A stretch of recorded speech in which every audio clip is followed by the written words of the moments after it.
신문 이야기 돌직구쇼에 오신 여러분 반갑습니다. 저는 신문 읽어주는 남자 김진입니다. 최순실 씨와 미얀마 대사, 이 두 사람 사이의 상관관계는 도대체 무엇일까요? 특검이 오늘 미얀마 대사를 소환했습니다.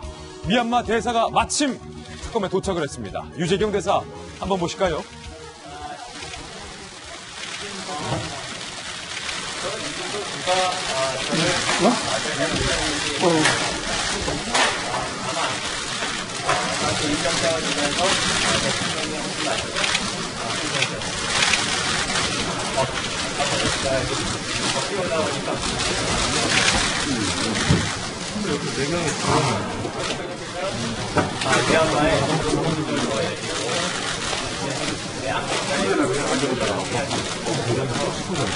선배, 취업 선배.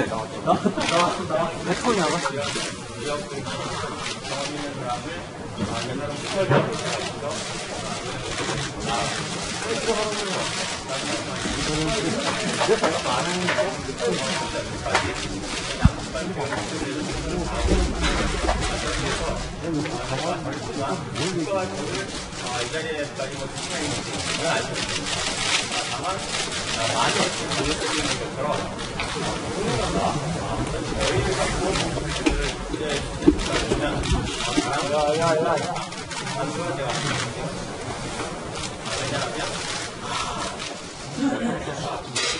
미얀마 대사 유재경 대사를 최순실 씨가 직접 면접을 보고 저 자리에 임명을 했다, 추천을 했다, 이런 의혹에 대해서 특검이 파헤쳐보기 위해서인데요. 조금 전 특검 사무실에 방금 도착한 유재경 대사는 날 누가 추천했는지 모른다.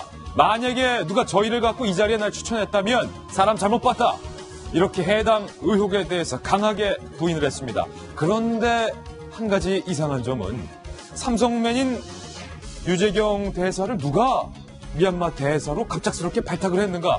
외교가에서 이례적인 이 발탁, 그 뒤에 뭔가가 있었다라는 것이 외교가에 떠도는 이야기였습니다. 과연 그 배후에 정말로 최순실 씨가 있었던 것이 맞는 것인지 잠시 후 저희 돌직구쇼에서 집중적으로 보도해 보겠습니다. 최순실의 영향력이 도대체 어디까지일까? 그녀의 마수가 어디까지 뻗쳤을지 경악할 나름입니다. 자, 오늘 조간신문은 어떤 보도하고 있는지 지금부터 저와 함께 하시죠. 먼저 동아일보입니다. 박근혜 대통령 대면 조사라는 화두가 오늘 동아일보 일면 헤드라인입니다. 특검이 내달 8일에서 10일, 오늘이 벌써 1월의 마지막 날이니까 내일부터 2월인데요. 2월 8일에서 10일 사이에 박근혜 대통령을 대면 조사할 계획을 특검이 세우고 있습니다. 청와대와 조율 중인 것으로 현재 알려져 있는데 청와대가 아닌 제3의 장소에서 비공개로 조사를 할 방침입니다. 과연 박근혜 대통령이 직접 특검 수사관과 얼굴을 맞대고 페이스 투 페이스 대면 조사에 응할까요? 검찰의 대면 조사에는 결코 응하지 않았었는데 잠시 후 얘기 나눠보겠습니다. 다음 신문입니다. 이번에 한국일보입니다. 그런가 하면 특검 2월 말 수사가 종료됩니다. 기간이 얼마 안 남았는데 특검이 이제서야 우병우 전 수석의 주목을 조금 하나 봅니다. 우병우 전 수석의 가족 회사에 무언가가 포착이 됐다는데 특검이 포착한 그 무엇은 수상한 수십억 원이 유입됐다. 특검이 가족 회사의 계좌 내용을 확인했습니다. 작년에 가족회사 정강에 수십억의 뭉칫돈이 입금됐다가 얼마 후 빠져나간 사실을 확인했습니다. 이거 혹시 자금 세탁 아니냐, 청탁의 대가 아니냐, 특검은 이렇게 보고 있는 것 같습니다. 그나저나 한 달밖에 안 남았는데 특검이 우병우 전 수석 소환이나 할 수 있을까요? 다음 신문입니다. 이번엔 조선일보입니다. 조금 전 유재경 미얀마 대사가 특검 사무실에 도착한 모습 생중계해드렸습니다. 특검은 최순실 씨가 미얀마 대사 인선에도 개입을 했다. 특검은 이렇게 보고 있습니다. 이 의혹 파헤치겠다라는 건데 그렇다면 최순실 씨가 왜 미얀마 대사 인선에 개입을 하려 했을까? 그 속에 숨겨진 최순실의 속내는 무엇일까? 뭔가 여기서도 돈 냄새가 나지요? 뭐니 해도 돈입니까? 최순실 씨? 다음 신문입니다. 한편 오늘 최순실 씨에 대해서 특검은 또 한 번 체포영장을 집행할 방침입니다. 이번엔 경향신문입니다. 그런가 하면 덴마크에 있는 정유라 구금이 또 재연장됐습니다. 이 덴마크 법원이 지금 계속 정유라의 구금을 연장하고 있는데 특검 기간 내에 송환 가능성이 점점점 낮아지고 있습니다. 그런데 이 정유라 씨가 덴마크 법원에서 한국 특검이 강제적으로 내 아이를 뺏어가려 한다라는 식의 발언을 해서 눈길을 끌고 있습니다. 엄마는 대한민국 특검이 강제 수사하고 있다. 딸은 대한민국 특검이 내 아이를 앗아가려 하고 있다. 어쩐지 뭔가 내용이 비슷합니다. 누군가가 정유라 씨의 뒤를 봐주고 있는 것 아니냐라는 의혹이 다시 한번 제기되는 순간입니다. 다음 신문입니다. 이번에 한겨레 신문인데요. 돌리면 나옵니다. 정유라 씨 이야기는 상세히 잠시 후 보도해드리겠습니다. 이번엔 대선 뉴스입니다. 반기문 전 총장과 안철수 전 대표가 제3지대의 무언가를 쟁탈하고 있다. 빅텐트의 주도권, 텐트의 주인을 놓고 벌써부터 치열한 기싸움을 벌이고 있습니다. 서로 내 밑으로 들어와 이거 아니겠습니까? 잠시 후 반 전 총장과 안철수 전 대표 정치권의 합종 연행을 위해 누군가를 숨가쁘게 만나고 있다는데 잠시 후 빨라진 2017 대선 시계 코너에서 다뤄보겠습니다. 다음 신문입니다. 네, 이번엔 서울신문인데요. 국제면 기사 하나 보겠습니다.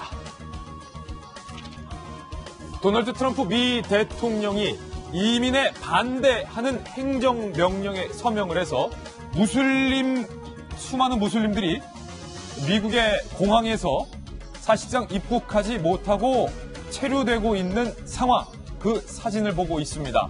무슬림 안 받겠다. 적어도 90일 동안 입국 금지. 트럼프가 이런 명령을 내린 겁니다.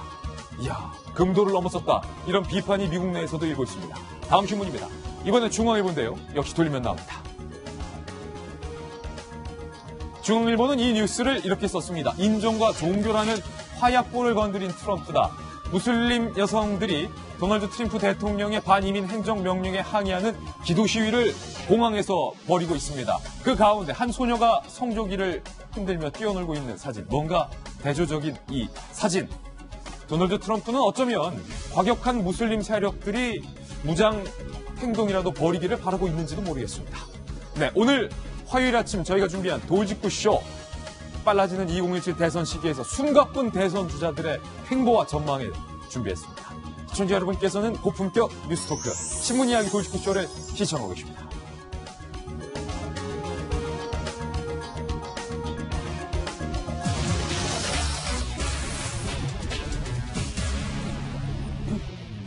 과연 박근혜 대통령이 특검의 대면 조사에 응할까요? 응하지 않을까요? 저희가 준비한 첫 번째 돌직구 신문입니다. 특검의 계획은 일단 야심차입니다. 그러나 선택은 박근혜 대통령의 몫입니다. 특검이 다음 달 8일에서 10일 박근혜 대통령을 대면 조사하겠다. 그리고 이번 주에는 청와대의 압수수색을 정상적으로 실시하겠다. 집들이 하지 않겠다. 박임수 특검이 이렇게 밝혔습니다. 그런데 동아일보 논설위원실 정성희 위원이 박 대통령이 특검 수사관을 앞에 두고 면전에서 대면 조사에 응할까요? 안 응할까요? 일단 오늘 동아일보 일면 보도에 따르면은 대면 조사는 응할 것 같습니다. 압수수색은 응하지 않을 것 같습니다. 특검의 계획은 일단 청와대로 갔다가 이번 주 내에 압수수색을 하고 다음 주 초에 대통령을 대면 조사하겠다는 계획인데 청와대 측에서는 내주 초반 6, 7일에 대면 조사를 좀 준비 기간 때문에 조금 늦춰달라 얘기를 해서 8에서 10일 사이에 될 것 같고요. 청와대가 아닌 특검도 아닌 제3의 장소. 하지만 그 장소는 언론에 공개하지 않는다고 합니다. 아, 제3의 장소에서. 네, 그리고 청와대 근처에 있는 어느 정보시설이 되지 않을까 짐작하고 있는데요. 대신에 청와대에 대한 압수수색은 국가보안시설이라는 이유로 좀 거절하고 있어서 현재까지는 응할 것 같습니다만 만에 하나 또 그 어떤 여론이나 어떤 상황이 불리하게 전개되면 만에 하나 임박해서 대면 조사를 하지 않겠다고 할 가능성을 배제할 수는 없는 것 같습니다. 박근혜 대통령의 선택이죠. 대면 조사에 응할지 안 응할지. 8일에서 10일에 특검이 대통령에 대한 대면 조사를 할 방침인데. 그런데 앞서 박근혜 대통령이 정규재 논설위원과 인터뷰를 가졌습니다. 그런데 이 정규재 위원이 만약에 탄핵이 기각되면 그동안 우리를 핍박했던 언론과 검찰, 그 세력들을 깔끔하게 정리할 것이다. 라고 대통령이 말했다. 깜짝 선언을 해서 왈칵 뒤집혔습니다. 일단 정규재 위원이 한 발언부터 살펴보겠습니다. 탄핵 기각 시에 정리해버리겠다. 이게 무슨 말일까요? 정규재 위원입니다. 박 대통령에게 지금 검찰이나 언론이 과잉된 게 있어서 혹시 탄핵 기각되면 정리할 것인가, 바로잡을 것인가 라고 묻자 대통령이 이번에 모든 것이 다 드러났다. 누가 어떤 사람인지 다 알게 됐다. 그런 분위기로 대통령이 말을 했다. 이렇게 정규재 주필이 말했습니다. 그러면서 더 구체적으로 어느 신문이 어떻고, 예를 들어서 뭐 동아일보가 알고 봤더니 이렇더라. 이야, 중앙일보 이렇더라. 이번에 모든 것이 다 드러났기 때문에 국민의 힘으로 그렇게 될 것이다 라고 대통령께서 예지를 했다. 그러자 정규재 주필이 우문현답에 약간 뒤통수를 맞은 느낌이었다. 이렇게 말했습니다. 이 발언을 들은 민주당이 이런 반응을 냈습니다. 만약에 저 발언이 사실이라면 검찰 숙청과 언론 탄압을 선언한 것이며 국민과의 전쟁을 하겠다는 선포가 아닐 수 없다. 국민에 대해 보복의 칼날을 갈고 있음을 드러낸 것이라는 점에서 경악스럽다. 이거 검찰 숙청이고 언론 탄압이고 국민과의 전쟁이다. 민주당에서 발끈을 했습니다. 그러자 박근혜 대통령 측에서 이렇게 해명했습니다. 검찰과 언론 길들이기로 해석될 수 있는 발언이 사실 박 대통령의 실제 발언과 다르다. 정주필 본인이 그렇게 해석을 한 것일 뿐이다. 라고 해명을 했습니다. 김병민 의원님, 이거 누구 말이 맞은 겁니까? 일단은 그 청와대 측의 해명이 사실 있는 그대로의 단어를 보게 되면 맞는 것 같은데, 왜 청와대에서는 그럼 이렇게 해석할 수 있는 정규재 TV의 단독으로 인터뷰를 응해서 이런 논란을 자초시켰는가라는 비판을 피해갈 여지는 없다라고 보여지고요.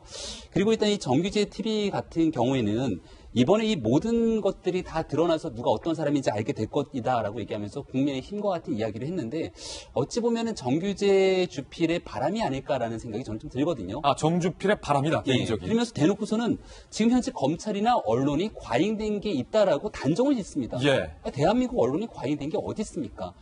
청와대를 비롯한 박근혜 대통령의 대한민국 국정농단이 너무나 과잉되어 있기 때문에 그 과잉된 부분을 바로잡기 위해서 하는 언론의 공정한 보도 자체를 과잉되어 있다라고 표현하는 분들의 시각이 저는 문제라고 보여지는데, 이런 부분들을 가지고 문제 제기를 하는 분들과 1대1로 대면 인터뷰를 한 박근혜 대통령 스스로가 문제를 자초했기 때문에 정규재 TV를 통해서 드러나게 되는 여러 가지 논란에 대해서 청와대와 박근혜 대통령은 이런 반구 변명할 그런 뭐 여지가 있을까요? 이렇게 반문하고 싶습니다. 정규재 주필이 밝힌 바, 그 해석의 여지가 있다는 그 박 대통령의 실제 발언은 과연 어땠을까요? 박근혜 대통령 측의 해명을 따라서 대통령의 발언을 찾아보면 이런 발언이었습니다. 이번에 이제 이런 그 사태를 겪으면서 많은 국민들이 우리나라가 지금 이렇게 돼 있구나. 뭐 예를 들면 그동안 생업에 종사하면서 열심히 살았는데 우리나라에 이런 면들이 있었고 이 사람은 이랬고 저 사람은 저랬고 그런 게 많이 이렇게 그 회자되고 드러났어요. 그러니까 그런 그 공감대 하에서 아마 이거는 한두 사람이 어떻게 한다기보다 국민들이 우리나라가 이제 이렇게 좀 건전하게 나가야 되겠다 하는 쪽으로 뭐랄까 좀 힘을 모아서 좀 더 발전한 나라로 만들어가지 않겠나. 그게 어떻게 물론 지도자도 필요하고 뭐 다 있지만은 그게 혼자 할 수 있는 일은 아닌데 이제 그런 어떤 그 환경 그게 이제 잘 만들어지면 더 발전해 나갈 수 있지 않을까 생각합니다.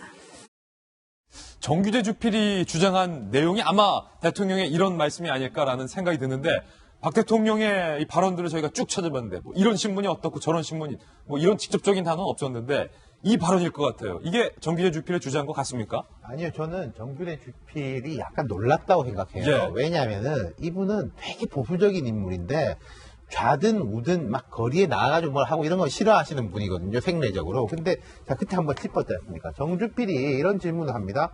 이번에 반개혁 세력, 검찰, 언론, 국회 노조가 힘을 모아가지고 이렇게 뭘 이제 함정을 판 거 아니냐. 저는 이것도 약간 무리라고 생각하는데, 거기서 대통령이 받아서 하시는 말씀이 반개혁 플러스 체제를 흔들려고 하는 세력이 힘을 합쳤다라고 해서 정규재 논설위원이 흠칫 놀라는 게 보여요.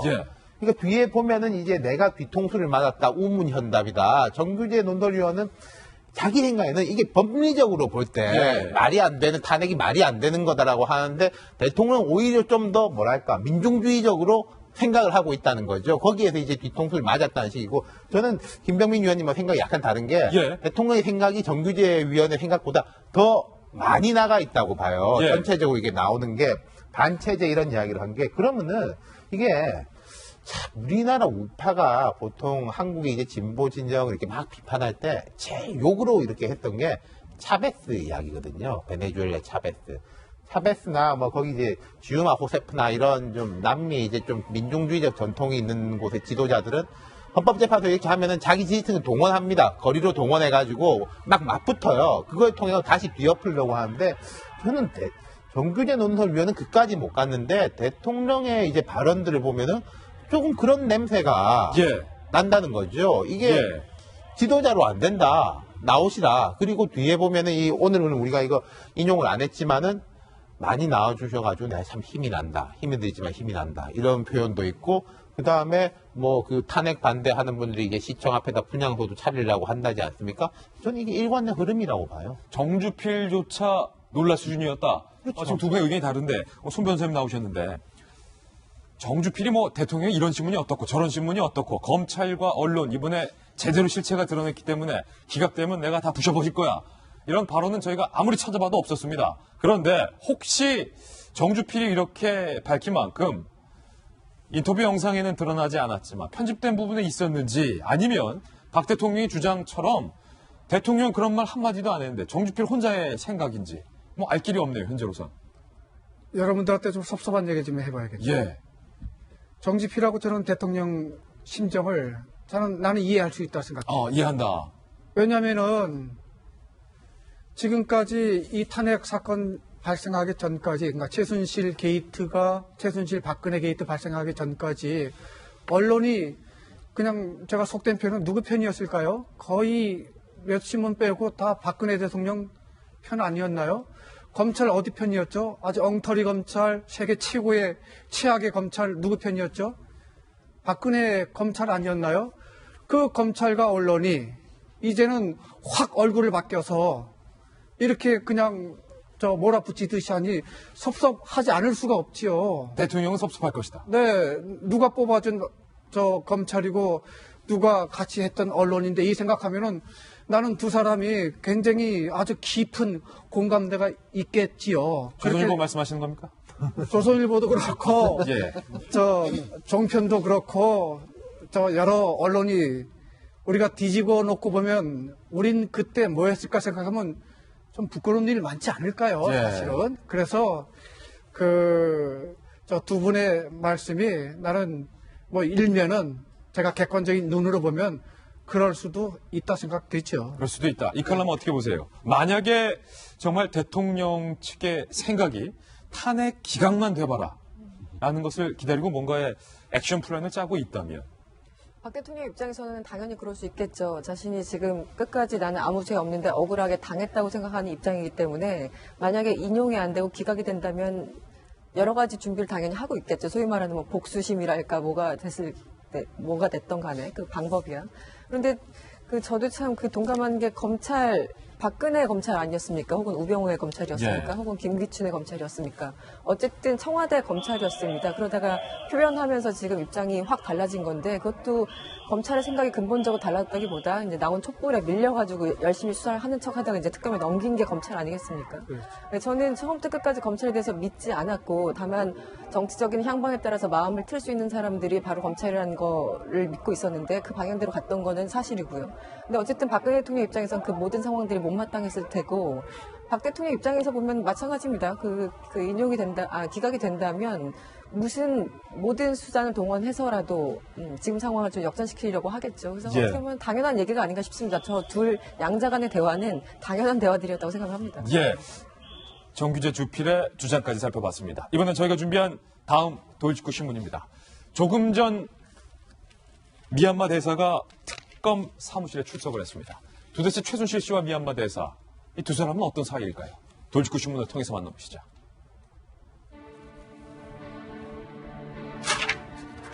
미얀마 대사가 조금 전 소환됐습니다.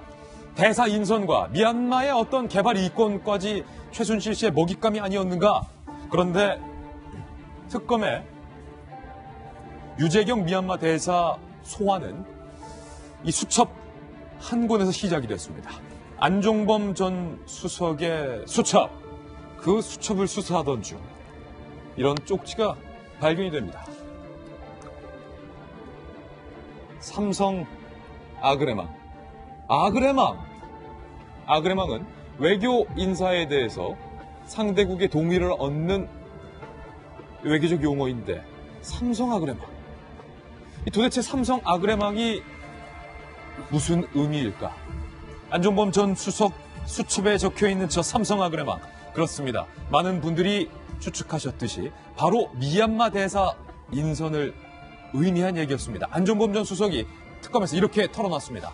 박 대통령이 삼성 출신 임원을 미얀마 대사로 보내라고 지시한 내용을 적은 것이다. 박 대통령이 돌연 미얀마의 대사를 외교부 공무원도 아니고 삼성 출신 임원을 내려보내라라고 지시를 했다는 거예요. 외교과에서 유재경 미얀마 대사 인선을 깜짝 놀랄 만한 인선으로 꼽고 있습니다. 그런데 최순실 씨 건은 이렇게 말했습니다. 최 씨가 지난해 초 유재경 대사를 직접 만나서 최순실 씨가 직접 미얀마 대사 면접을 본 뒤에 청와대에 추천했다. 최 씨가 유재경 대사 안 쳤다는 거예요. 유재경 미얀마 대사 측은 최순실 씨와는 일면식도 없다라고 지난해 언론과의 인터뷰에서 밝혔고, 조금 전 특검에 소환되면서 유재경 대사는 이런 식으로 해명을 했습니다. 사람 잘못 봤다. 과연 최순실 씨와 유재경 대사의 미얀마 인선을 둘러싼 진실게임, 누구 말이 맞는 걸까요? 유재경 대사의 발언 들어보시죠. 사람을 굉장히 잘못 본 거죠. 이상 내용은 나머지는 제가 그러면 특검에 가서 상세히 말씀드리도록 하겠습니다. 이 칼럼, 사람 잘못 봤다. 유재경 미얀마 대사, 사람 잘못 봤다. 일단 들어갈 때와 나올 때 발언이 많이 달라지는 피의자 혹은 참고인들을 많이 봤기 때문에 일단 뭐 확신을 가지고 얘기를 하진 않겠습니다. 그런데 기본적으로 이 미얀마 K타운 프로젝트라는 게 있지 않습니까? 그것은 이제 우리나라 무상 원조로 미얀마에 760억 원의 예산을 들여서 컨벤션 센터를 만들어주고 거기에 한국 기업들이 진출하는 그런 사업이 구상됐던 겁니다. 얼마요? 760억 원. 760억이면 상당한 금액이네요. 우리 ODA라고 하는 그 무상 원조인데요. 거기 이제 우리나라 기업들이 들어가서 이른바 이제 한류 확산을 거점으로 삼겠다 이런 거였는데, 문제는 이 사업에 참여하기로 했던 M사의 지분을 최순실 씨가 20% 차명으로 갖고 있었다라는 거죠. 잠시만요.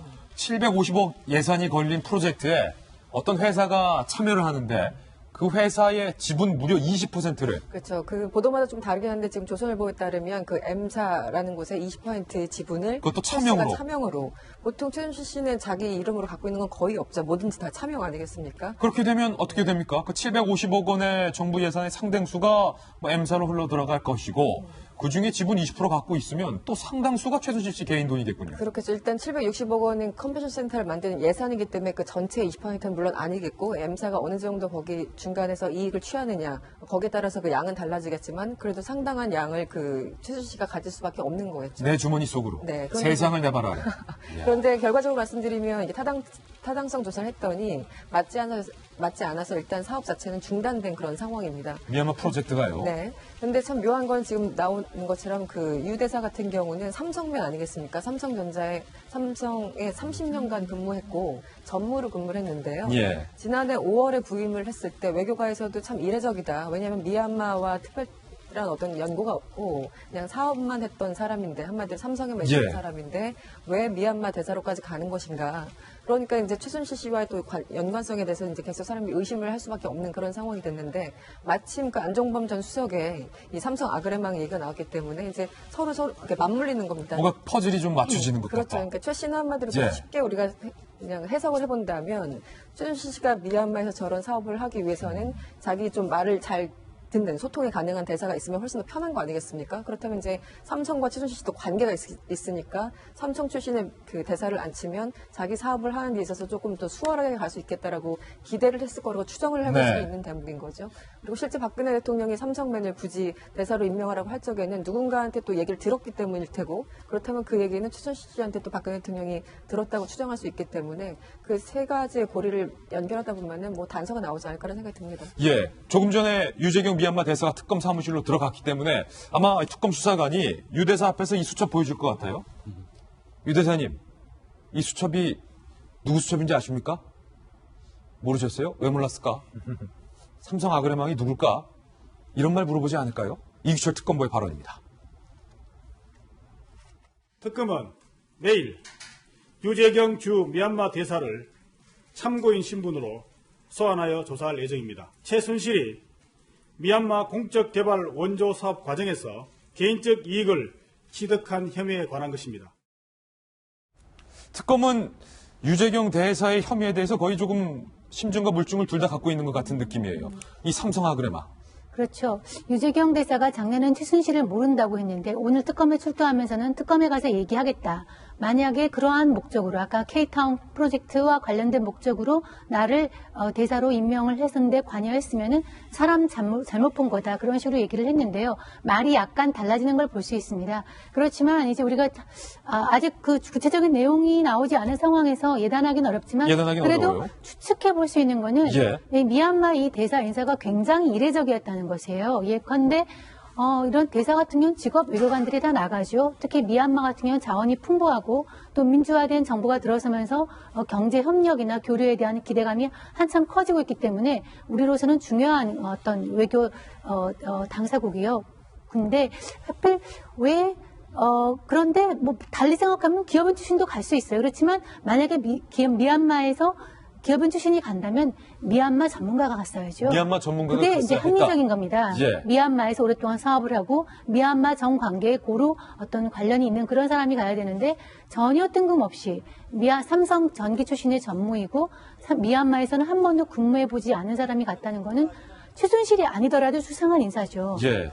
그렇다면 윤태호 실장님, 미얀마 대사는 최순실이 날 추천했다면 사람 잘못 봤다라고 했는데 전혀 미얀마 일명식도 없는 유재경 대사를 대통령이 왜 추천했을까? 세 가지 면을 한번 짚어볼까요? 이제 첫 번째는 삼성 아그레망. 제 생각엔 제가 뭐 이런 마음 욕먹을지 모르겠는데 요거 있을 수 있다고 생각해요. 왜냐면요.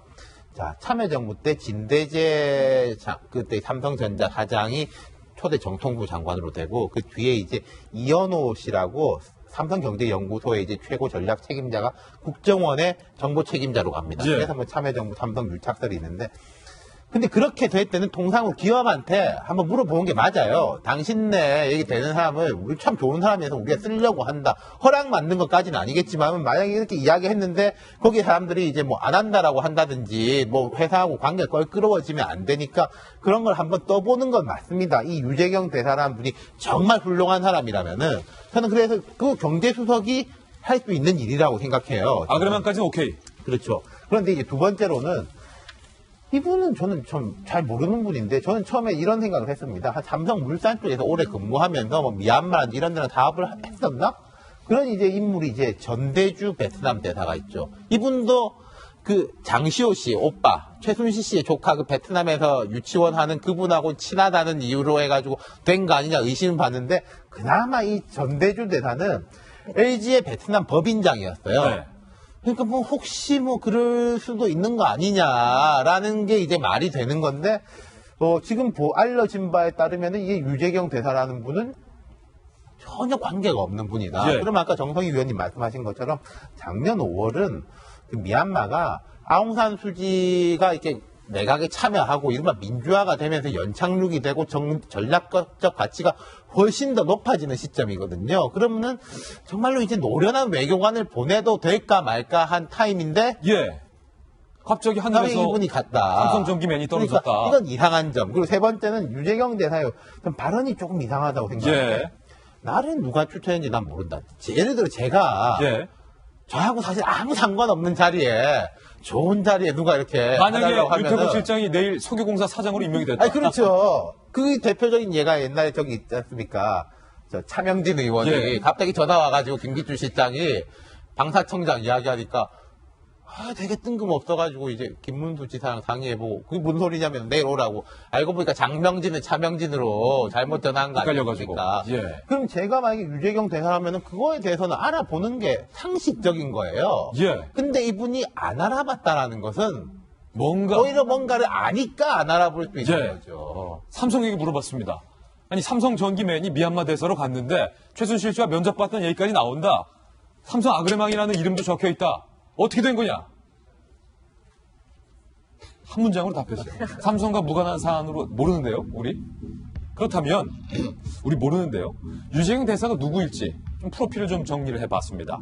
삼성 전기맨입니다. 미얀마와는 전혀 상관이 없습니다. 58세, 지난해 5월 미얀마 대사에 임명됐고요. 삼성전기 전무, 1985년 삼성전기에 입사해서 줄곧 삼성에서 일한 삼성맨, 뉴욕 주립대학교 대학원 정보통신공학 석사, 고려대학교 영어영문학 학사. 김명우 의원님, 예. 유 대사의 이력에서 미얀마의 밑자는 찾아볼 수가 없어요. 전혀 찾아볼 수가 없는 인사인데 이제 그 당시 저도 궁금해갖고서는 작년도 5월달에 지금한 기사들을 살펴보니까 이런 기사가 나오더라고요. 박근혜 정부 들어서 그 이근년 인사혁신처장 말 그대로 인사혁신처를 진설하면서 삼성맨 출신은 인사혁신처에 갖다 놓으니까 네. 삼성의 인사들이 자연스럽게 현 정부의 인사의 요직에 중용되는 것들에 대해서 크게 이상하게 생각하지 않는 분위기가 있었던 것 같아요. 그러면서 대사에 임명되더라도 사업가 마인드가 있어야 되느냐라는 얘기가 나오는데 지금 와서 돌이켜 생각해 보니까 이 모든 것들이 하나의 꿰맞춘 것처럼 이상한 흔적들이 여실히 드러난다는 거죠. 저는 특검에서 이제 조사하는 그 관점에서 굉장히 중요한 정황 증거들을 잡고 있을 건데 그 대표적인 케이스가 측근의 증언인 것 같아요. 네. 측근이 최순실 씨와 임명되기 전에 면접을 수차례 봤다는 것 아니겠습니까? 근데 지금 우리가 알고 있는 최순실 씨 측근들 참 많이 알고 있잖아요. 그 측근들이 가서 어느 정도는 분명히 있었던 일들을 충분하게 증언하고 있는 걸 봤을 때 아주 만약 유 대사가 임명되기 직전에 최순실 씨와 예. 같이 면접을 봤다라면은 이거 하나만으로도 엄청난 일이 아닐 수 없기 때문에 그 부분을 어떻게 증언하는지 봐야 될 거고요. 더 중요한 내용은 최순실 씨가 그동안에 인사를 추천하는 과정을 우리도 충분히 봤지만 스스로 알아서 추천하는 경우가 거의 없더라는 겁니다. 예. 예를 들어서 차은택 씨가 중간에 연결돼 갖고선 장관과 수석을 추천하면 그걸 대통령에게 추천하는 과정을 거치게 됐는데 아주 만약 이 유 대사가 최순실 씨의 추천으로 임용이 된 거라면 그 중간에 고리 역할을 하는 사람이 반드시 있을 거라는 거죠. 예. 그게 누군지를 찾아내는 게 아주 중요한 대목이라고 보여지고 네. 마지막으로 정규재 TV 인터뷰에서 박근혜 대통령이 수차례 뭔가 의심가는 얘기를 물어보면 이런 얘기를 했죠. 자꾸 한숨을 쉬면서 아유 그건 참 국격이 떨어지는 얘기고 국격이 한참 떨어지는 얘기고 이러한 대사 임용 과정에서 최순실 씨 입김이 적용됐다면 이것이야말로 대한민국 국격을 예. 떨어뜨려도 한참 떨어뜨리는 일인 것을 우리 박근혜 대통령 반드시 아셔야 됩니다. 자, 지금까지는 심증들만 들어봤습니다. 네 분의 이 법률 전문가가 오늘 또 나와 계시기 때문에 이 물증에 대해서 법률적인 효력이 있는 물증에 대해서 얘기를 해볼 텐데 변호사님, 첫 번째 물증은 안종범 전 수석의 삼성 아그레망. 근데 이거는 최순실 씨가 직접 유재경 대사를 임명했다라는 증거로 보기에는 약효랄까요? 조금 떨어집니다. 두 번째 물증은 최순실 씨의 지인들이 직접 면접 봤다라고 증언한 것. 세 번째 물증은 최순실 씨가 이른바 미얀마 프로젝트에 참여한 회사의 지분 20%를 차명으로 보유하고 있다는 것 세 가지 증거인데 특검이 입증할 수 있을까요? 그 세 가지 중에 한 가지를 고르라고 하면 네. 저는 마지막이에요. 20%. 차명 20% 보유. 예. 왜냐면은 저 유재경 대사는 말 그대로 아마 참고인일지 모르거든요. 오히려 요 특검이 최근에 찾아낸 이 알선수재는 굉장히 특검 입장에서 보면 굉장히 편해요. 네. 돈을 직접 받지 않아도 되고 약속만 하거나 요구만 하면 처벌받죠. 형법의 알선수재는 공무원이 하는 일 청탁하면 그 범죄가 되지만 특별하게 이 특별 범죄 가중처벌에 보면은 공무원이 아니더라도 일반인이더라도 이렇게 공무원 하는 일에 알선수재하면은 약속, 요구, 그다음에 수수 이렇게 하면 그 처벌받거든요. 옛날에 김현철 씨가 97년도에 이 죄로 처벌받았었어요. 그러니까 아마 특검이 관심 갖는 거는 결국은 20% 약속을 받았기 때문에 예. 그 뒤에 성사가 안 됐더라도 확실하게 처벌할 수 있는 좋은 명분이 생겼죠. 나는 굉장히 궁금한 게 이 대목에서 이 대목에서 아까 그 삼성 관계자 얘기를 전해주셨죠. 삼성은 전혀 무관하다. 무관하다 할 건데 나는 아닐 것 같아요. 아닐 것 같아. 왜냐면 근데 이 이유가 있는데 특검이 좀 뜬금없이 한 달 지나고 나서 지금 좀 범죄 하나를 또 찾아낸 거 아니에요? 미얀마. 예. 옛날에 있던 건 아니고 지금 찾아냈단 말이에요. 예. 새로운 거예요. 그럼 지금 흐름이 어느 과정에서 찾아냈을까 내가 생각을 해보면 요즘 특검이 운명을 걸고 집중하는 게 이재용의 영장 재청구 그 노력이거든요. 이재용 부회장에 대해. 네. 삼성 관계자들하고 그 부분을 조사하는 그 과정에서 나는 추가로 그 단서가 나왔을 것 같아요. 느낌적으로. 네. 그렇게 보면은 삼성에서는 공식적으로 관계가 없다고 하지만 제가 보기에는 적어도 이 흐름상에서는 삼성하고 확실하게 뭐 관계가 있다는 걸 찾았다는 그 믿음을 나는 갖고 싶어요. 네. 네, 그 점에서 보면 그 삼성의 이재용 회장 영장 재청구도 나는 의외로 꽤 진도가 나갈 가능성도 크다고 생각하지요. 그렇군요. 그렇다면 네. 아까 말했던 세 가지 증거 중에서 네. 최순실 씨가 차명으로 네. 미얀마 프로젝트 회사 20% 지분 갖고 있는 건 결정적인 증거다. 네, 그렇습니다. 네. 네. 과연 특검이 이제 유재경 대사를 조사하고 나서 이규철 특검보가 눈빛에서 레이저를 쏘면서 어떤 내용을 발표할지 좀 기다려 보겠습니다. 혹시 다른 나라의 대사 인선에 최순실 씨가 입김을 미친 것은 없는지 궁금할 따름입니다. 이번엔 덴마크에 있는 정유라 씨 소식을 저희들이 준비했습니다. 정유라 씨가 덴마크 법원에서 대한민국 특검이 정치적으로 편향돼 있다. 그리고 대통령이 물러나면 국민의당이 지지율이 올 것이다. 이런 발언을 했습니다. 도대체 왜? 다음 돌직구 신문입니다. 국민의당 지지율까지 정유라 씨가 예측을 했다는 겁니다. 정유라 소환과 국민의당 지지율 상승과 도대체 어떤 연관이 있는 걸까? 어떤 노림수가 있는 걸까? 더 중요한 건 누가 뒤에서 정유라 씨를 지원하고 있는가? 그것 아니겠습니까? 이 모든 이야기 오늘 시원하게 풀어보겠습니다. 먼저 정유라 씨가 덴마크 법원에서 밝힌 이야기들 저희가 준비해봤습니다. 결론적으로 덴마크 법원은 이 이야기를 듣고 구금 기간을 또 연장했습니다. 2월 22일까지 구금을 연장했기 때문에 특검 수사가 끝나는 2월 말 안에 정유라 씨가 소환될 가능성은 거의 제로에 가까워졌군요. 정유라 씨가 이렇게 법원에서 말했습니다. 2대 입학비리 혐의 자체가 말도 안 된다고 생각한다. 모든 일을 알지도 못했고 학교를 난 그냥 안 갔을 뿐이다. 내가 뭐 교수님한테 청탁하고 이런 거 전혀 없어요. 학교에 한번 갔고 그 어떤 전화나 메일도 주고받지 않았다. 이렇게 말했습니다. 그리고 삼성 관련 비리 혐의에 대해서도 삼성 돈을 내가 개인적으로 직접적으로 받은 거 없다. 삼성에 관련된 일을 아예 모르며 계약서에 난 사인도 안 했다. 그냥 말이 와서 탔고 돈이 와서 엄마한테 받은 거다. 개인적으로 K스포츠 돈을 단 한 푼도 쓰지 않았고 항상 어머니가 주는 돈을 썼다. 그 돈이 그 돈인데 그 돈이 그 돈이 아니다. 라고 정유라 씨는 논리를 펴고 있는 겁니다. 그러면서 갑자기 덴마크 주재의 한국 대사가 이렇게 말하는 걸 들었다. 대한민국 특검을 통해서 전 남편, 그러니까 아이 아빠가 아이에 대한 긴급 군환 요청을 했다며 아이 아빠가 내가 한국으로 자진해서 들어가지 않으면 아이를 데려가겠다라고 해서 압박을 받았다. 이렇게 덴마크 주재 한국 대사가 나한테 압박을 했다. 대한민국 특검이 이런 주장을 펼쳤습니다.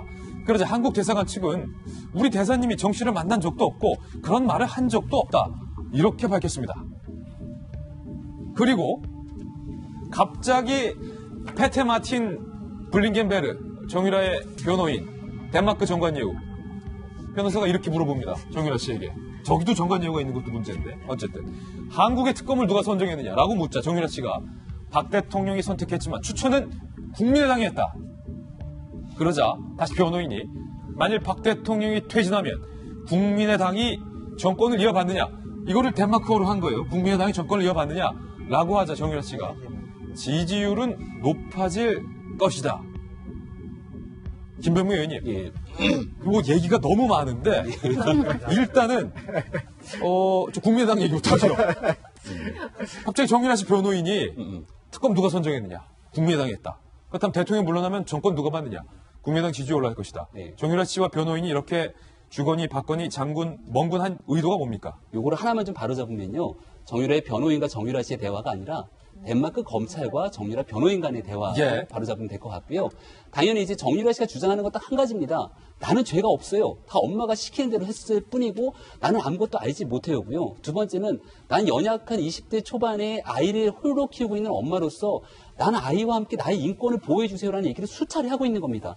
여기서 지금 볼 수 있는 가장 결정적인 그 오버랩되는 장면이요. 며칠 전에 최순실 씨가 특검에 소환되면서 이런 얘기했던 거 기억나시죠? 소리를 고래고래 지르면서 예. 특검은 민주주의 특검이 아니에요. 자백을 강요하고 있어요. 이게 누구를 들으라고 한 소리일까 곰곰이 생각해 보니까 덴마크 검찰 들으라고 한 소리는 아닐까라는 생각이 드는 거거든요. 그러니까 대한민국 특검이 야당이 추천한 특검이기 때문에 정치적 중립성을 훼손시키고 있고 나는 정치적 탄압의 희생자일 뿐더러 내 딸인 정유라도 정치적 탄압에 희생되고 있는 사람이다라고 얘기를 하고 있는 겁니다. 그렇기 때문에 덴마크 검찰 입장에서는 굉장히 궁금한 거예요. 한국의 정치 상황을 모르니까. 그래서 덴마크 검찰 입장에서는 다시 한번 정유라 변호인에게 물어보게 되는 거죠. 누가 추천했어요? 야당이 국민의당이 추천했는데 그럼 만약에 박근혜 대통령이 탄핵이 결정되게 된다면은 그러면 누구한테 유리하게 돌아가느냐 뭐 이런 식의 이야기들이 오고 갔다라고 볼 수 있는 거죠. 예. 다시 한번 저희가 바로 잡자면 어떤 부분은 검찰과 변호인이 대답했고 어떤 부분은 정유라 씨와 변호인 간의 대답이 있습니다. 그러니까 모든 게 다 정유라 씨의 대답이 아닌 건 아니고 섞여 있는데 어쨌든 정유라 씨 측의 입장을 변호인이 대신해서 말해준 거기 때문에 요 결론을 내자면 정세영 의원님, 정유라 씨의 논리는 한국 특검은 정치적으로 편향돼 있기 때문에 특검이 요구하는 나의 송환에 응해서는 안 된다. 뭐 이거 아니겠습니까? 그렇죠. 그 말이 이제 일부 보도에서는 정유라가 그렇게 말했다고 나오고 또 다른 보도에서는 정유라의 변호인이 검찰에 가서 그렇게 말한 걸로 나오는데 어떤 소스 자체는 정유라가 아마 그런 말을 전달한 걸로 이렇게 네. 보면 될 것 같습니다. 놀랍죠. 아까 저는 물었어요. 우리 식구들한테, 돌직구 식구들한테. 아니, 이 박영수 검사가 국민의당이 추천한 거 맞아? 이렇게 하고 이제 물었었거든요. 사실은 저는 야당이 추천한 걸로는 알고 있었는데 국민의당이 추천한 사람을 대통령이 선택한 거는 몰랐습니다. 사실 그거 상당히 수준 높은 시사상식입니다. 예, 그런데 정유라가 어떻게 알았을까? 덴마크에서 정유라 씨가 도주 중인 상황에서 박영수 특검 이 사람 내가 이력을 잘 아는데 국민의당에 누가 가깝기 때문에 국민의당이 추천한 인사가 분명해. 알 수가 없다 이거죠. 그렇죠. 그런 식의 발언을 정유라가 한 걸로 봐서 이 사안에 대해서 정유라가 상당히 준비를 하고 상당한 지식을 갖고 응하고 있고 논리도 뒤에서 누군가가 개발을 해주고 있다. 그 누구가 누굴까요? 아무래도 정유라 측의 이제 변호인이겠죠. 최순실의 예. 지금 변호인 이경재 변호사, 그 다음에 정유라 변호인들이 같이 상의를 해서 논리를 제공하고 있는 듯한 느낌이 들어요. 그렇지 않다면 저렇게 어린 친구가 국민의당 지지율까지 얘기를 하면서 그런 논리를 펴는 게 쉽게 말하면 이 논리죠. 나는 정치적으로 탄압받고 있다. 예. 덴마크 굉장히 이제 인권 선진국이니까 정치적인 턱으로 탄압을 받는다 그러면 송환을 안 할 가능성이 높으니까 그 논리를 개발하고 그 논리에 따른 팩트를 이렇게 많이 모아가지고 이렇게 설득을 하고 있는 그런 상황 같습니다. 참 이게 뭐 재밌다 그래야 되나 이상하다 그래야 되나 이게 박 대통령 최순실 씨에 이어서 정유라 씨까지 일제히 반격을 하고 있잖아요. 이제 원래 대통령의 애초 프레임을 보면은 최순실한테 나도 속았다 이거였잖아요. 예. 요 한 1, 2주 전부터 보면은 다시 스크럼을 짜고 있어요. 이분들이 우리는 다 같이 죄가 없다. 단일 대우를 형성하고 있다는 겁니까? 그러니까 이게 저는 대통령 입장에서 볼 때 이게 전략적으로 현명한 태도인지 속된 말로 좀 그래도 꼬리 자르기를 해야지 뭐 알면서도 속아주기도 하고 이제 모르면서 속기도 하고 명분을 만들 수 있는 건데 최순실, 정유라, 박근혜가 다 같이 검찰과 언론의 이런 함정에 빠져가지고 이렇게 돼 있다라고 하는 게 현명한 이 전략인지 잘 모르겠네요. 일단 정유라 씨 입장에서는 덴마크 법원의 이 취약한 감정선을 미묘하게 건드리는 데만 성공하면 한국으로 강제 송환만 안 되면 정유라 입장에서 성공하는 건데 두 가지 발언을 했어요. 한국의 덴마크 대사가 나를 압박했다. 당신이 두 발로 스스로 한국으로 돌아오지 않으면 한국에 있는 아이 아빠가 아이의 신변을 생각해서 강제적으로 아이를 뺏어갈 거다. 긴급 군환 요청을 했다. 한국 덴마크 주재 대사가 압박을 했다라는 건데 덴마크 대사는 뭐 전혀 부인을 사실인 하고 있죠. 부분이다. 그러니까 사실은 저건 전 남편을 겨냥한다기보다 특검을 겨냥한 발언으로 봐야 되겠죠. 특검이 사실은 전 남편을 어떻게 보면 꼬드겨서 이제 아이를 이제 데려오겠다고 압박을 해라 이런 식으로 이제 특검이 자기를 압박했다라는 얘기를 이제 한 것 같습니다. 그런데 일단 덴마크 우리 대사는 그런 일이 없고 만난 적도 없다. 다만 그 대사관 직원이 정 씨를 만났는데 그 당시에 정유라 씨가 이런 얘기를, 그러니까 아버지가, 그러니까 내 전 남편이 아이를 데려간다는 얘기를 들었는데 맞느냐. 거기에 대해서 대사관 측에서 확인해줬을 뿐이다. 라는 게 지금 대사관 측 해명입니다. 또 한국에 있는 특검은 정유라 씨의 전 남편을 만난 적도 없고 만날 그렇죠. 일도 없고 관심도 없다. 이렇게 말했어요. 그렇죠. 아이를 누구 키우든. 정유라 씨는 그러니까 한마디로 서울에 있는 이제 특검도 겨냥하고 국민의당도 겨냥하고 뭐 다 겨냥하고 있는데 거기에 대해서 당사자들은 다 부인을 하고 사실 무근이다라고 얘기를 하고 있는 그런 상황이 있죠. 일단 저는 그 정유라 씨가 국민의당 지지율 얘기를 하는 걸 보고 참 흥미로웠습니다. 제 직업을 내줘야 되나 이런 생각도 들고 사실은 저것이 국민의당이 아니라 지금 정말 40%를 넘고 있는 민주당에서 추천한 사람이었으면 어쨌을까라는 생각이 들 정도로 좀 황당한 답변이었다고 생각하는데 그러니까 한마디로 짜고 치는 고스톱이죠. 그러니까 변호인이 물었던 검찰이 물었던 정유라 씨는 준비된 답변을 하고 있었고 저 답변은 자기 머릿속에서 나왔다고 얘기하기는 좀 힘들지 않습니까?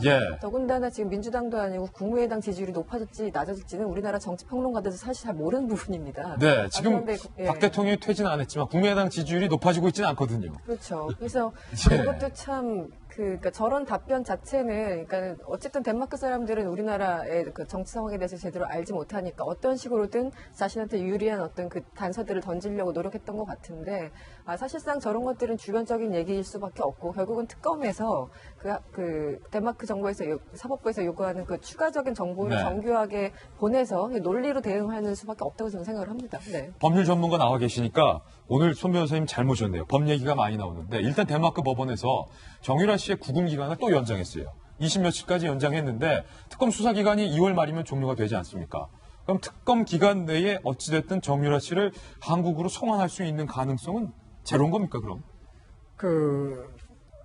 우리가 마음 관리를 좀 해야겠죠. 마음을 비우고. 마음을 비우자. 네. 야, 이거 뭐 국민 제로보다 각자가 더하네요. 마음을 비우고 좀 차분히 계셔야 될 것 같습니다. 저는 이거 보면서 이영만리 덴마크에 있는 페테 마테 블랑켄베르. 그걸 외우셨어요? 지금 외웠어요. 이 변호사의 호흡이 느껴져요. 이영만리에 있는 페테마트 블랑켄베르 변호사의 호흡이 느껴져요? 네, 한 번도 보지 않았고, 그 다음에 그 사람 어떤 내용인지 모르지만 아까 정관이라고 얘기를 하셨는데 확실히 한국의 변호사나 덴마크의 변호사나 역시 변호사는 변호사구나 이 느낌을 갖죠. 똑같다? 변호사는 아시겠지만 이제 제 직업을 얘기하는 겁니다. 좋게 얘기하면 만능이고요. 나쁘게 얘기하면은 할 수 있는 거 수단 방법 가리지 않고 다 할 수 있는 직업이지요. 수단과 방법 안 가리고. 그러면 지금 정유라 얘기가 나오는 거는 저는 일정한 부분 그 베테 마테 블랑켄베르 변호사의 아이디어일 가능성이 굉장히 커요. 변호사의 아이디어. 네. 어떤 아이디어를 구성해야 될까요? 가지 말아야 된단 말이에요. 그러면 덴마크 정부에는 한국 정부에 가면 핍박받는다. 탄압받는다. 불공정한 검찰이 있다. 또 여기에는 그야말로 소중한 내 아이가 어린 베이비가 있다. 이렇게 하면 대충 그림이 그려지지 않나요? 이거를 덴마크 법원을 설득하려고 하면 저도 만약에 정유라가 돈을 이만큼 줘서 한다고 하면 제가 덴마크에서 그런 변론을 할 수도 있을 가능성이 있는 거죠. 아니, 송강원 변호사님 만약에 정유라 씨나 최순실 씨가 돈을 이만큼 준다. 변호 맡아달라. 변호할 거예요? 아니, 그런 건 아니고요.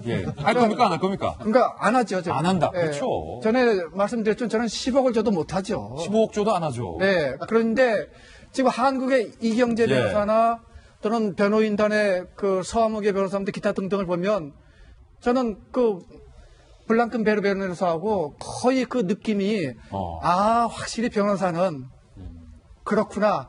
저는 우리 이 직업의 이 느낌을 나는 지울 수가 없어요. 어쨌거나 국민 여러분들은 정유라는 조금 작게 생각하시면 될 것 같습니다. 그 말을 종합해보면 한국으로 송환 안 될 거다. 어렵죠. 어렵다. 마음을 비우자. 오히려 특검은 거기에 집중하지 마시고 나머지 정리하는 거 대통령 대면 조사 좀 원칙대로 불러서 공개적으로 그다음에 날짜 정해서 확실하게 해줬으면 좋겠어요. 한 통만 더 묻겠습니다. 우병우 전 수석 네. 가족회사 계좌에 묵시돈이 들어갔다 빠진 흔적을 특검도 뭐 봤다고 하는데 특검 수사 기간 얼마 안 남았는데 아무리 이거 뭐 검찰 출신의 강력한 민정수석이라고는 하지만 전 민정수석인데 검찰에 의해서 특검까지 이거 전 민정수석 겁내는 겁니까? 소환도 안 하고? 옛날 검찰은 뭔 얘기하시는지 이해하셨나요? 예, 특검 전에 검찰만 하는데. 네, 김수남 총장 체제의 검찰은 검찰이 아니죠. 아, 검찰은 검찰이 아니다. 가짜 검찰, 엉터리 검찰, 세계 사상 최악의 검찰이죠. 예. 그 검찰에 있었던 우수석 사건을 아마 저런 자료 찾고도 모른 척 했을 가능성도 없지 않겠죠. 의혹이 있을 수 있죠. 괜히 제가 있다고 하면 또 검찰이 저한테 뭐라고 할 거니까 의문을 가질 수 있죠. 그런 의문도 있다. 네, 그렇게 보면은 저는 특검이 꽤 일목요연하게 차근차근 굉장히 조사를 잘하는 듯해요. 뭔가 익히고 있다. 네, 그리고 우리 진리가 있잖아요. 잘못한 사람은 때는 때대로 가는 겁니다. 네. 그 상식을 벗어난 그 사람은 언젠가는 꼭 처벌을 받지요. 우리 역사가 예. 그랬거든요. 나는 적어도 일주일이나 보름 안에는 죄명 한 직권남용, 그 다음에 한 두세 개 해서 검찰이 우리 국민적인 여망을, 이 여망이거든요. 그 정의를 바로 세우고 우병우를 잡으라고 하는 이 국민적인 여망을 나는 특검이 성취할 수 있을 것 같아요. 예. 네, 특검한테 응원 보냅니다. 이렇게까지 응원했는데 소환 안 할 수 없겠군요. 김진 앵커도 힘을 더 보태셔야 돼요. 알겠습니다. 특검을 응원합니다. 특검 수사 상황 살펴봤습니다. 특검 수사 상황 못지않게 중요한 건 당 대통령, 대한민국을 이끌 대통령을 누구를 선출하는가입니다. 그래서 저희 돌직구쇼는 대선이 있는 그날까지 대선 주자들의 24시간 행보와 대선 주자들의 정책과 공약에 대해서 시청자들에게 상세히 보고해드리는 코너를 준비했습니다. 이른바 빨라지는 2017 대선식의 코너입니다. 오늘 대선식의 코너에 준비된 대선 후보들의 뉴스는 과연 어떤 뉴스일지 궁금합니다. 돌직구 신문을 통해서 만나보시죠. 네, 대선이 다가오고 있습니다. 벚꽃 대선입니다. 설 연휴를 정말로 각기 바쁘게 보냈습니다. 설 연휴 기간 동안 각 후보들 머릿속에 각자 큰 그림, 이른바 빅픽처를 그렸습니다. 오늘 대선 시계에 등판한 4명의 후보와 그 4명의 이야기 출렁물로 정리해봤습니다. 설 이후 본격 대선 행보, 빨라진 대선 시계 첫 번째 후보와 첫 번째 이야기입니다. 과연 어떤 후보의 어떤 이야기일까요? 첫 번째 주인공은 안희정 후보입니다. 야당의 다크호스로 부상하는 것 아니냐. 지지율 쑥. 설 명절 직전에 실시된 여론조사 결과를 보면요. 안희정 지사의 지지율이 이게 심상치가 않습니다. 함께 보시죠. 먼저 첫 번째 보실 지지율은요. 안희정 지사의 지지율 추이를 보고 있습니다. 3.2, 3.8%에서 시작을 했다가 2017년 1월을 마감하면서 7.4와 7.9%로 성큼 올라섰습니다. 그러나 아직은 한 자릿수라는 이 한계를 안희정 지사가 어떻게 돌파할지, 두 자릿대로 언제 진입할지 이게 궁금하고요. 야당 후보들만 모아서 여론조사를 실시해봤습니다. 야권의 대선 후보로 누가 적합하느냐라는 질문에 1위는 문재인 후보가 25.9%인데 2위 자리를요. 이재명 성남시장 자리를 안희정 지사가 이번 조사에 제치고 2위로 올라섰습니다. 이 조사는 야권 후보만을 모아놓고 한 조사임을 다시 한번 말씀드립니다. 야권 대선 후보 적합도에서 안희정 10.3, 이재명 9.1, 안철수 8.7%로 각각 2, 3, 4위를 기록을 했습니다. 첫 번째 이야기는 이 칼럼, 안희정 지사 얘기. 네. 이제 여론조사라는 게 항상 우리에게 좌절과 실망감을 네. 안겨주지 않습니까? 선거 끝나면은 여론조사가 너무나 반대되는 결과를 많이 봤기 때문에 여론조사 하나만 가지고 어떻다 말씀드리긴 그렇지만 다만 이제 추세는 볼 수 있다고 생각을 합니다. 흐름은 볼 수 있다. 흐름은 볼 수 있다. 그래서 안희정 지사가 이번에 이제 선호도 측면에서 봤을 때 7.9%가 나왔죠. 근데 이제 지난 5일과 26일 양일간에 거쳐서 여론조사를 한 건데 이 자체만 보고 저는 뭐 얼마나 올랐나라고 생각하실 분도 있지만 한 달 전에는 한 3% 초반대였습니다. 네. 그러니까 2배 이상 올랐다라는 것 그 자체가 굉장히 중요한 거고 사실은 민주당 내에서만 본다면 지금 문재인 전 대표는 워낙 대세론을 형성하고 있고 결국은 안희정과 이재명 누가 2등이냐 3등이냐 이 싸움 아니겠습니까? 제도가 결선 투표이기 때문에 그렇죠. 1등이 50점 이상 못 얻으면 다시. 2등이 다시 한번 기회 잡을 수 있어요. 그렇죠. 그러니까 그 상황에서 누가 2등이 되느냐가 가장 중요한 건데 안희정 전 지사는 이제 자신이 이재명 시장을 제치고 충분히 2등이 가능하다, 2등만 가능하다면 나는 사실상 1등도 가능하다 얘기를 이제 하고 있는 거죠. 안 지사 입장에서는 일단 2등부터 하자. 그렇죠. 그래서 어차피 지금 문재인 후보가 대세론 형성하고 있다는 네. 건 부인할 수 없는 사실이기 때문에 결선 투표제를 이제 겨냥해서 자신이 이회한다면 가능성이 있다 이렇게 스스로도 이제 체면을 거는 거고 지지자들한테도 호소를 하는 그런 게 있습니다. 그런데 사실은 안희정 전 지사가 아니라 지사죠. 지사죠. 현 지사입니다. 예, 지사는 그게 있을 겁니다. 그 사람들은 문재인 전 대표가 이번 대통령하고 그 다음에 당신 하면 되는 거 아니냐. 그러니까 나라니까 형님 동생 하듯이 하면 되는 거 아니냐. 이런 인식들이 사실 많은 건 사실이에요. 그걸 뭐 어떤 특정한 지지자가 있든 없든 간에 사실이고 사실은 문재인 전 대표와 안희정 지사가 겹치는 지지층을 갖고 있는 것도 사실 아니겠습니까? 거기에 대해서 굉장히 일종의 좀 컴플렉스 것을 약간 장애물을 느끼고 있는데 이런 어떤 지지율 상승세를 보인다면 어필할 수 있는 그런 어떤 단서들이 충분히 있기 때문에 굉장히 호재가 아닌가라는 생각이 듭니다. 안 지사 입장에선 2등 하자가 목표였는데 야권 후보 적합도 순위에서 이재명 시장을 제치고 야후도 적합도 2위를 차지했습니다. 안 지사 입장에서는 호재인데 안 지사의 이 페이스북에 돌연 요즘 인기리에 종영이 됐던 드라마 도깨비가 등장을 했다고 하는데요. 안 지사가 마치 공유가 된 것처럼 공유 패션으로 오버코트를 입고 폴라티에 부인의 손을 잡고 있는데 그렇다면 부인이 김건희 되는 얘기죠. 빨간 목도리를 하고 있는 게 비로게 널 만난 날이 언제나 행복했다. 드라마 속의 명대사를 해서 젊은 층의 마음을 잡기 위해서라는데 안 지사가 잘생겼긴 하지만 공유랑은 조금 거리가 있는 것 같은데 어찌됐든 저찌됐든 일단 길이가 좀 안 되네요. 예. 홍이가 입었던 코트를 입으면 끌릴 것 같습니다. 그래도 젊은 사람한테 다가가는 노력 자체는 좋고요. 요즘 그 SNS 시대에서는 어떤 이성적인 공약도 좋지만 저렇게 감성적인 접근이 효과를 발휘하는데 그건 잘한 것 같습니다. 네.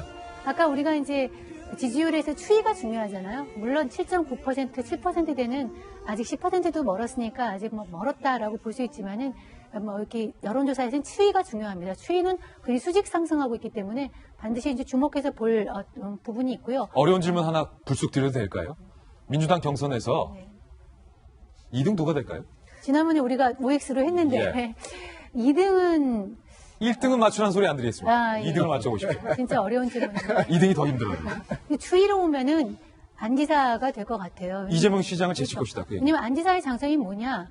우선은 문재인 대표가 가지고는 안보에 대한 불안감이 없습니다. 네. 그리고 이재명 시장이 가지고 있는 급진성이 안 보여요. 예. 그 두 가지. 그러니까 촛불 전국에서는 이재명 성남시장이 상당히 이제 표를 확보했었는데 이제 이 촛불과 이 선거는 다른 거거든요. 국정을 끌고 가는 데 있어 있던 불안감 이런 것들을 이제 안 지사가 안 가지고 있고 사람들이 안정감을 주니까 제 생각으로는 설을 지나면서 요거 설 전에 했던 여론조사니까 설 이후에 했던 여론조사에서 안 지사가 훨씬 더 좀 높은 훨씬 더 치고 나가지 않을까 이런 생각이 들어서 아마 이 추이로 볼 때는 그 이재명 시장을 꺾을 가능성이 높지 않을까 이렇게 조심스럽게 전망해 봅니다. 이 중요한 시점에서 안 지사를 만난 이가 있었습니다. 설 연휴에 강력한 분이 안 지사를 만나서 강력한 얘기를 했습니다.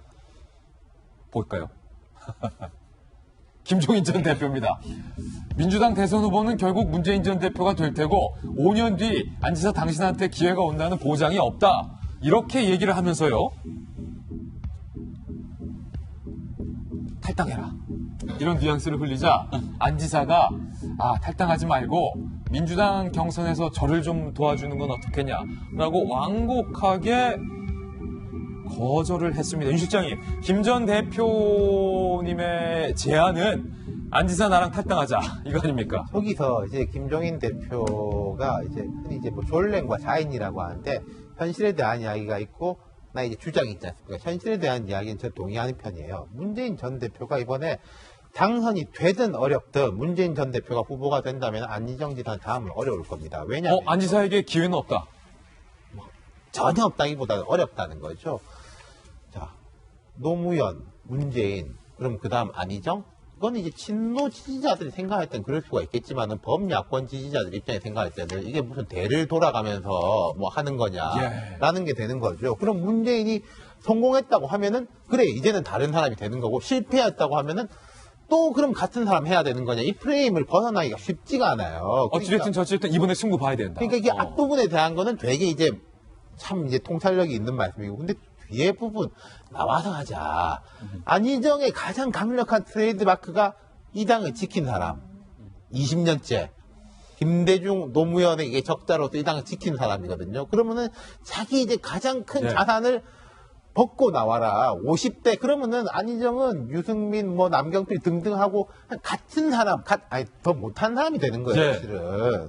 그러면은 이제 안희정 지사 입장에서는 그거 되게 어렵죠. 지금 안희정 지사가 약진하는 것은 이게 장점도 친노고 단점도 친노입니다. 무슨 말이냐면요.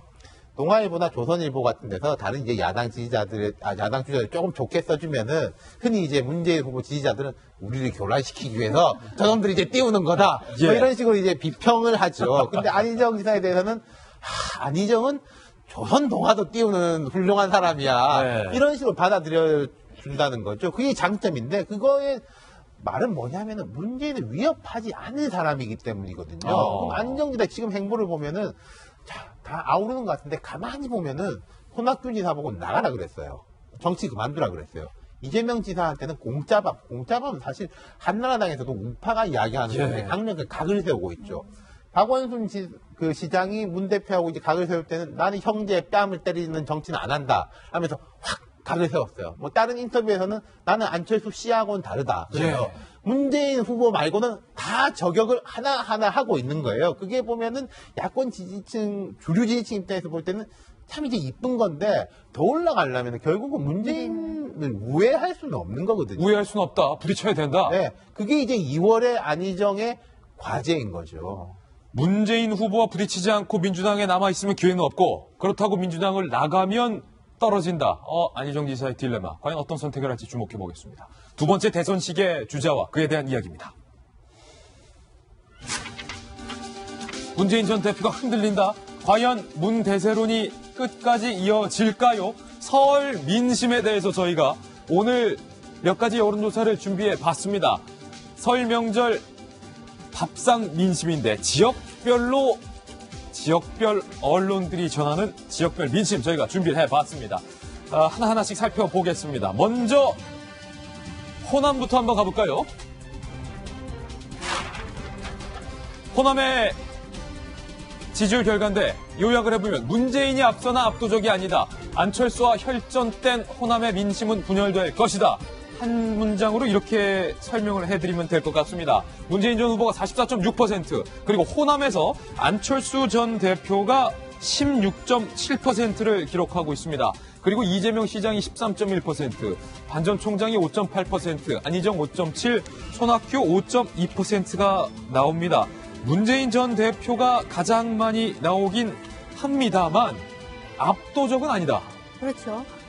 호남 민심 같은 경우는 굉장히 중요합니다. 여러 번 아시겠지만은 호남에서 1등을 하지 않고 민심을 얻지 않고 야권의 후보가 대통령이 된 적이 없습니다. 한 번도 그것은 틀리지 않은 것이기 때문에 한 60, 70은 나와야 된다 이거죠. 그렇죠. 호남에서의 지지가 굉장히 중요한데요. 호남의 민심은 대충 이렇습니다. 설에 이제 들어보면은 호남은 정권 교체를 원합니다.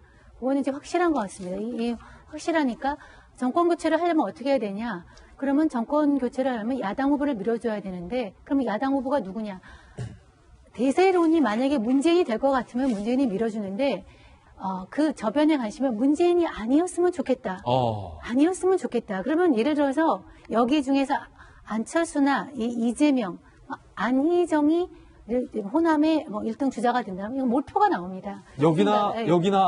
여기 중에 그래서 나오면은 제 생각으로는 8, 90%의 지지율을 얻을 것 같아요. 문재인 전 대표가 야권의 1등이기 때문에 40%밖에 안 나오는 거다. 그렇죠. 만약에 문제표가 아닌 다른 사람이라면 세상에 몰표가 나올 것 같은데 그렇지 않고 지금 현재 나오고 있지만 문재인 대세론에 의해서 갇혀 있다. 그러면 굉장히 고심이 깊어지고 있는데 결과적으로 문재인 대표가 1등이 된다. 그럼 밀어줄 겁니다. 네, 인 대표, 안철수 전 대표가 그러나 끝까지 혈전을 벌인다면 호남 민심은 분열될 것이다. 이렇게 전했습니다. 그렇다면 대전, 충남, 충북, 충청으로 가보겠습니다. 충청의 민심은 과연 설 민심 어떨까요? 함께 보시죠. 일단 한 문장으로 요약해드리면 반기문, 안희정 카드에 대한 기대는 크지만 이 대세론이 없다. 속내는 그러나 충청도 분들의 속내는 알 길이 없다 이건데 지지율 보겠습니다. 문재인 전 대표가 28.4%, 반 총장이 22.8%, 문 전 대표와 반 전 총장의 지지율이 높습니다. 안희정 지사가 7.8%, 이재명 시장이 7.2%, 황교안 3.0, 안철수 2.9, 김영민 의원님. 반기문, 안희정의 지지율이 높게 나오고 있어요. 상대적으로 문 전 대표의 토탈 지지율보다는 충청에서 낮게 나오고 있는데 대세가 없다는 거예요. 대세론이. 반기문 충청 대망론이 있으려면 여기서 반기문 전 총장과 문재인 전 대표의 순위가 당연히 뒤바뀌어야 되는 건데 여기서 조차 22.8%밖에 나오지 않는다라는 거는 지금 반기문 전 총장이 사면 초과에 놓여 있다라고밖에 볼 수가 없는 거고요. 약간의 좀 의외인 거는 안희정 지사 같은 경우는 충남에서 재선 도지사를 했기 때문에 충청 대망론의 또 다른 요체로서 힘을 받기 위해서는 여기서 좀 지지율이 나와줘야지. 생각보다 충청에서의 지지율이 그렇게 높게 나타나지 않는다라는 게 조금 저는 의외라고 보여지고요. 문재인 전 대표도 28% 정도 되는 거는 충청에서 높게 나타나는 게 아니라 전국적인 지지율과 비슷하게 나타나는 정도로 볼 수 있는 거거든요. 앞서 말씀하셨지만 이 충청도의 민심이라는 게 이 대통령 선거에서 당선되기 위해서는 사실 충청의 민심을 얻지 못하면 당선이 불가능한 상황이기도 한데 그만큼 충청의 민심이 쉽게 누군가를 선택하는 게 아니라 마지막까지 고르고 고른 다음에 될 후보에 대한 힘을 한 번에 몰아주는 경향들이 있다는 걸 우리가 볼 수 있는 거거든요. 따라서 전체 총합을 비교해 봤을 때 아직까지 마음을 정하지 못하는 충청의 민심, 어디로 갈지 모르는 사람들이 훨씬 더 많은 거기 때문에 남은 한 달 기간 정도 동안 반기문 전 총장과 안희정 지사가 충청 대망론의 불씨를 살릴 수 있는 건지 이걸 우리가 좀 관심 있게 봐야 될 겁니다. 그렇다면 또 궁금한 지역이 있습니다. TK 지역과 부산, 울산, 경남 지역인데 먼저 부산, 울산, 경남 지역 한번 보겠습니다. 부산, 울산, 경남입니다. 한 문장으로 설명을 하면 대표 주자가 없어서 문재인 후보가 반사이익을 보고 있다. 그래서 부산, 울산, 경남에서는 제3지대 빅텐트의 주인이 누가 될 것인가에 현재 주목을 하고 있다. 빅텐트 주인 보고 찍겠다. 뭐 이런 거 아니겠습니까? 문재인 후보가 28.2, 반기문 16.7, 이재명 6.1, 황교안 5.6, 안철수 3.8, 안희정 1.9 이렇게 현재 나오고 있습니다. 그렇다면 대구 경북의 민심은 어떨지 연이어서 살펴보겠습니다. 대구 경북입니다. 대구하면 또 유승민 의원인데 유승민에 대한 지지가 흔쾌하지 않다. 반기문 총장이 마뜩지 않긴 하지만 기대감이 오히려 대구 경북은 있다. TK는 반 총장에게 러브콜을 보내고 있다. 반 총장이 29.1%, 다른 지역과 달리 대구 경북에서는 확실한 1위를 기록하고 있습니다. 문재인 후보가 11.8, 안지사 7.4, 황교안 5.9, 이재명 5.7, 유승민 의원이 4.6%. 그러니까 반기문 전 총장이 본인의 정체성이 어디 있는지를 이 여론조사 보고 확실히 하셔야 돼요. 그러니까 중도의 후보가 아니라 반기문 전 총장이 기대감을 갖고 있는 사람들은 보수의 대안이 없기 때문에 반 총장을 기다렸던 사람들, 그게 바로 TK의 민심이 그대로 드러나는 겁니다. 지금 지지율이 빠져갖고 29% 정도로 볼 수 있는 거고요. 반기문 전 총장이 만약에 대한민국에 귀국하는 순간부터 바른정당에 바로 입당하면서 새누리당에 있는 사람들을 다 끌고 나와서 제대로 된 보수를 재건하겠다라고 치고 나갔으면 아마 훨씬 더 높은 지지율이 형성했을 뿐만이 아니라 TK의 민심도 확실하게 확보할 수 있었을 겁니다. 이 반대적인 급부 측면에서 지금 반기문 전 총장이 자기의 갈 길을 정하지 못하고 자꾸 좌고우면하게 되니까 유승민 의원 같은 경우가 보수의 진정한 적자는 나다라고 하면서 치고 나오는 것 아니겠습니까? 근데 아직까지 TK 정서에서 유승민 의원에 대해서 보수의 적자로서 유승민 의원을 지지하기에는 아무래도 박근혜 정부와 전면적인 대립각을 펼쳤던 여러 가지 이미지적인 측면에서 선뜻 유승민 의원을 확실하게 밀어주지는 못하고 있는 상황인 것 같은데 그걸 이제 남은 한 달여 기간 동안 바른정당의 경선을 통해서 얼마나 보수층의 마음을 끌어당길지가 유승민 의원에게 남겨진 과제인 것 같습니다. 자연스럽게 대선 시기의 세 번째 주인공과 세 번째 이야기를 연결이 될 것 같습니다. 함께 보시죠. 반기문 전 총장입니다. 반기는 데 없는 반기문. 이거 굉장한 언어 유희를 오늘 좀 출력물에 드러났습니다. 반기는 데 없는 반기문. 제3지대 빅텐트 구상을 포기할 것인가 말 것인가의 기로에 조금 이르지만 좀 쓰지 않았나 이렇게 생각합니다. 설 연휴를 전후해서 반 총장이 김종인 전 대표, 정의화 전 의장, 손학규 의장, 김무성 의원을 만난가 하면 국민의당의 박지원 대표까지 만났습니다. 정말로 폭넓게 다양한 텐트의 폴테들을 만났는데 그중에서 박지원 대표와의 만남에 좀 주목을 해보겠습니다. 박 대표가 이렇게 말했습니다. 반기문 총장과 우리가 함께 해야 된다 하는 그런 여론도 있었지만 총장께서 귀국 후 1년의 그 발언, 언행에 대해서 우리가 납득할 수 없기 때문에 우리는 설사 국민의당의 입당을 원한다고 하더라도 지금은 받을 수 없다. 함께하기가 힘들다 하는 것을 분명히 말씀드렸고 이 칼럼 박지원 대표가 말 잘 바꿔서 또 나중에 어떻게 될지 모르겠습니다. 셔터 내렸다가 셔터 지금 올라가고 있다. 뭐 이렇게 말하다가 또 지금은 함께하기 힘들다. 되게 아리송한 이야기를 했어요. 지금은. 박지원 대표가 언어 유희를 가장 즐기시는 예. 분이죠. 그 반기문 전 총장이 입국하기 전에는 문이 활짝 열려 있다. 들어와서 지지율이 조금 꺾이니까 문이 거의 닫히고 있다. 그리고 지난주에는 셔터가 완전히 닫혔다. 이렇게 얘기를 하지 않았습니까? 그래서 또 뭐 나중에 또 어떤 인터뷰에서는 셔터는 언제든지 또 올릴 수 있다. 여러 가지 이제 발언을 하고 계세요. 네. 가능성에 대해서 완전히 접진 않았다라는 거고 사실은 반기문 총장을 심리적으로 상당히 압박하는 그런 전술을 쓰고 있다고 기본적으로 봅니다.